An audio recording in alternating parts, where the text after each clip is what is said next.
மேச ராசி காலச்சக்கரத்துக்கு 1ஆம் பாவகம். உங்கள பத்தின தகவல்கள் தான் இன்னைக்கு நம்ம தெரிஞ்சுக்க போறோம். அதாவது எப்பயுமே பொறுமை, நிதானம் அப்டின்னா என்னங்க? அப்டின்னு கேள்வியோட கேட்கக்கூடிய நபர் யாரு அப்டின்னா, உங்கள தாண்டி வேற யாருமே இருக்க முடியாது. என்ன காரணம் அப்டின்னு பார்த்தீங்கன்னா, செவ்வா தாங்க அதிபதி. அப்ப எப்டி இருப்பீங்க? சும்மாவே வேற லெவல். எங்கிட்டலாம் கோபமும், வேகமும், துடிப்பும் தாங்க. அந்த ரத்த சூடேறுதுன்னு சொல்லுவாங்க இல்லையா? அது யாரும் கிடையாது. நம்ம மேச ராசிக்காரங்க தான். ஏன்னா, இயல்பாவே இவங்களுடைய அதாவது ஒரு சில விஷயங்கள நம்மளால மாத்திக்கவே முடியாது. நாம இப்படிதான் இருக்கணும்ன்றத ஆல்ரெடி நம்மட்ட இன்பில்ட்டாவே நம்மட்ட சில விஷயங்கள இறைவன் அப்படியே அனுப்பியிருப்பாருன்னுவாங்க இல்லையா? அது மாரி மேச ராசியில பிறந்த நீங்க யாருக்காகவும், எதுக்காகவும் மாத்திக்கவே முடியாத சில கேரக்டரோட தான் வாழக்கூடிய நபரா நீங்க இருப்பீங்க. காரணம் ஒண்ணும் சொல்ல முடியாது. இதெல்லாம் அப்படிதான் அப்படின்ற மாரி அனுபவிச்சு தான் கிடக்கணும். அது மட்டும் இல்லங்க.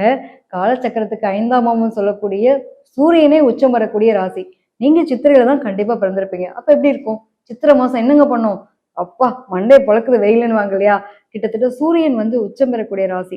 எங்க அப்பனுக்கே நான் தாங்க வாத்தியாரு அப்படின்ற மாரி, இந்த பிள்ளைங்கலாம் பார்த்தீங்க அப்படின்னா, பொதுவா மேசத்துல பிறந்தவங்க அவ்ளோ அழகா அட்வைஸ் பண்ணக்கூடிய ஆள். அட்வைஸ்ன்றது எப்படின்னா, ஒருத்தவங்க அட்வைஸ் பண்ணிட்டாங்கன்னா நம்ம போய் கேட்டுருவோமா? அவங்களுக்கான திறமை தகுதி இருக்கணுமா இல்லையா? நண்டு சுண்டக்கா மாரி இருக்கும். அது அட்வைஸ் பண்ணுங்க.